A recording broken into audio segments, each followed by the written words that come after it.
आज हमें घोंसले की मरम्मत करनी है और तुम दोनों को मेरे साथ जाना होगा।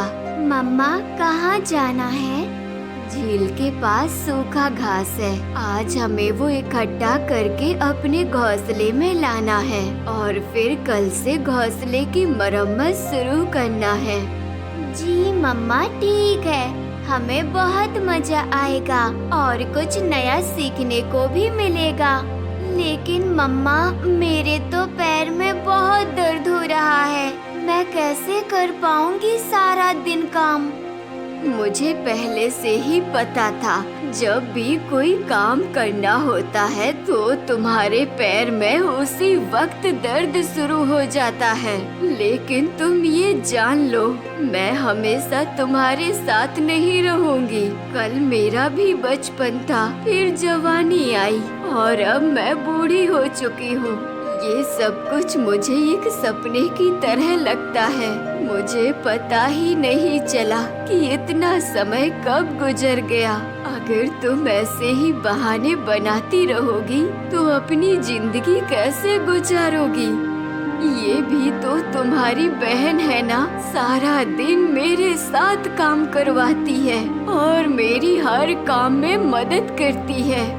मम्मा, चलो कोई बात नहीं। अगर मोनो ठीक नहीं है तो उसके हिस्से का काम मैं कर दूंगी।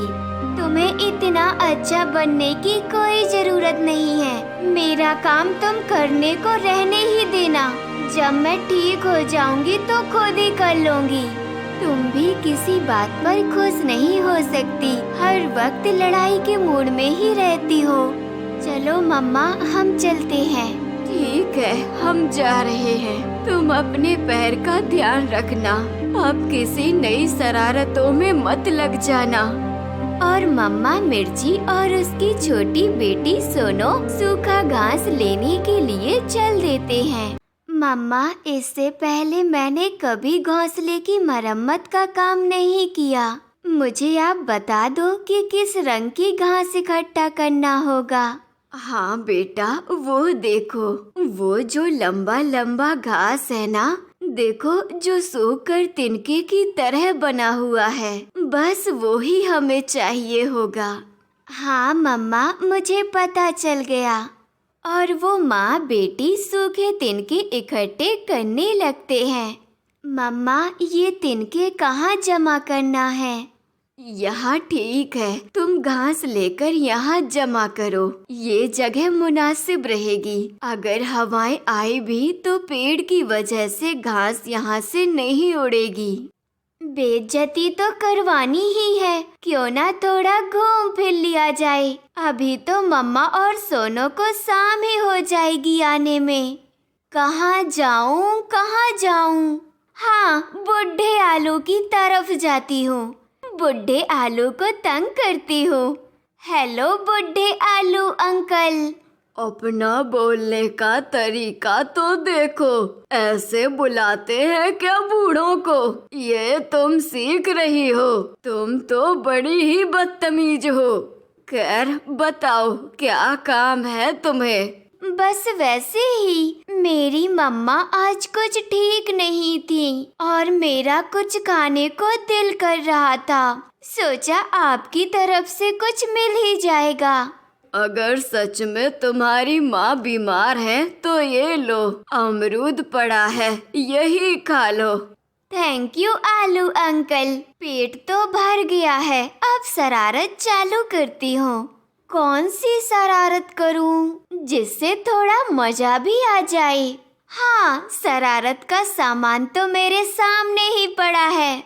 और मोनो मिर्ची, जो हर वक्त शरारत करने के मूड में रहती है, वो एक आइडिया सोचती है। वो पास ही से एक फूल को तोड़ती है और उस फूल के ऊपर लाल मिर्ची का मसाला लगाकर आलू के पास ले जाती है। अंकल जी धन्यवाद, अमरूद मजेदार था। बदले में मैंने सोचा आपको ये फूल गिफ्ट कर दूं। सूंघ कर तो देखिए जरा, इसकी खुशबू कितनी प्यारी है। और आलू जैसे ही फूल को सूंघता है तो मिर्ची की वजह से उसकी सांस फूलने लग जाती है। चलो मम्मा, हम चलते हैं। मैं जाकर आपके पाँव दबा दूंगी। जीती रहो मेरी प्यारी बच्ची। मेरा दिल तुमसे बहुत खुश है, पर तुम्हारी बहन से मैं बहुत परेशान हूँ। हर वक्त वो कोई ना कोई शरारतें करती रहती है, कोई काम धाम नहीं करती। पता नहीं मेरे बाद वो अपनी जिंदगी कैसे गुजारेगी। मम्मा, ऐसा मत बोलो, आप हमेशा हमारे साथ रहोगी। नहीं बेटा, मेरी माँ, फिर उसकी माँ, सब चले गए और एक ना एक दिन मुझे भी जाना है। चलो अब चलते हैं। और वो माँ बेटी घास उठाकर अपने घर की तरफ चल देते हैं। कुछ कम हुआ क्या दर्द? बस थोड़ा सा फर्क है। जब तुम्हारे बच्चे तुम्हें परेशान करेंगे ना, तब पता चलेगा तुम्हें अपनी माँ का दर्द। आप तो हर वक्त मुझे गलत समझती रहती हो। मुझे पता है सोनो आपको मेरे खिलाफ भड़काती है। वो तुम्हारी बहन है, शर्म करो। उसने कभी भी तुम्हारे खिलाफ कोई बात नहीं की। तुम्हारी करतूतें ही ऐसी हैं। तभी आलू का बेटा आ जाता है। आंटी, अच्छा नहीं किया। क्या हुआ बेटा? मोनो के तो पैर में दर्द है। ये तो आज सुबह से यही लेटी हुई है। नहीं आंटी, ये हमारे घर आई थी। इसने मेरे पापा से कहा कि मेरी मम्मा बीमार है, खाने को कुछ दो। उन्होंने इसे अमरूद दिया और बदले में इसने मेरे पापा को फूल पर मिर्ची लगा के सुंघा दिया और मेरे पापा का खांस खांस कर बुरा हाल हो गया है। मोनो शरारत पकड़े जाने के डर से सोने का नाटक करने लगती है। पापा ने कहा था कि सोना से कहना, इसे समझाएं। ये बहुत शरारतें करती है, सब इससे तंग हैं। मैं बहुत शर्मिंदा हूँ बेटा। अच्छा आंटी, मैं चलता हूँ।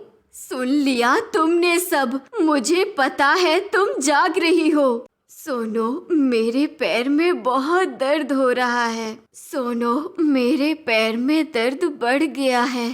दर्द बहुत ज्यादा है, मेरी सांसें रुक रही हैं। नहीं मम्मा, आप थक गई होगी इतना काम करके। शायद मेरा अंत आ गया है। नहीं मम्मा, ऐसा मत बोलो। हाँ बेटा। मोनो, मोनो, मम्मा को पता नहीं क्या हो गया है, जल्दी आओ ना। और मोनो जल्दी से अपनी माँ के पास आ जाती है। मम्मा, क्या हुआ? क्या हुआ मम्मा? अपनी आंखें खोलो। आप आंखें क्यों नहीं खोल रही हो? लेकिन उसकी मम्मा हमेशा के लिए अपनी आंखें बंद कर चुकी थी। नहीं मम्मा, नहीं, मैंने आपको बहुत तंग किया, मुझे माफ कर दो। प्लीज मम्मा, प्लीज अपनी आंखें खोल लो, फिर मैं दोबारा ऐसे नहीं करूँगी। हमेशा आपका कहना मानूंगी, बस एक बार उठ जाओ मम्मा। नहीं मोनो, आज सुबह से ही मम्मा के पाँव में दर्द हो रहा था। जब उनको दर्द बहुत ज्यादा बढ़ गया तो उन्होंने मुझे बताया था। अब मम्मा इस दुनिया में नहीं रही। सोनो बहुत गम में थी, लेकिन उसके दिल को तसल्ली थी। और मोनो, जिसने कभी अपनी माँ की बात नहीं मानी, वो अब शायद अपनी पूरी जिंदगी पछताती रहेगी, क्योंकि गुजरा हुआ वक्त फिर लौटकर नहीं आता। इस कहानी से हमें सीख मिलती है कि हमें अपने बड़ों की बात मानना चाहिए, क्योंकि वक्त फिर कभी लौटकर नहीं आता। ऐसा ना हो कि आपको जिंदगी भर पछताना पड़े। सोनो अपनी माँ की दुआओं की वजह से अपनी सारी जिंदगी खुशियों से गुजारती है, जबकि मोनो की जिंदगी में दुख ही दुख होता है। अपने माँ बाप और बड़ों की इज्जत करो। वक्त निकल गया तो फिर लौटकर नहीं आता।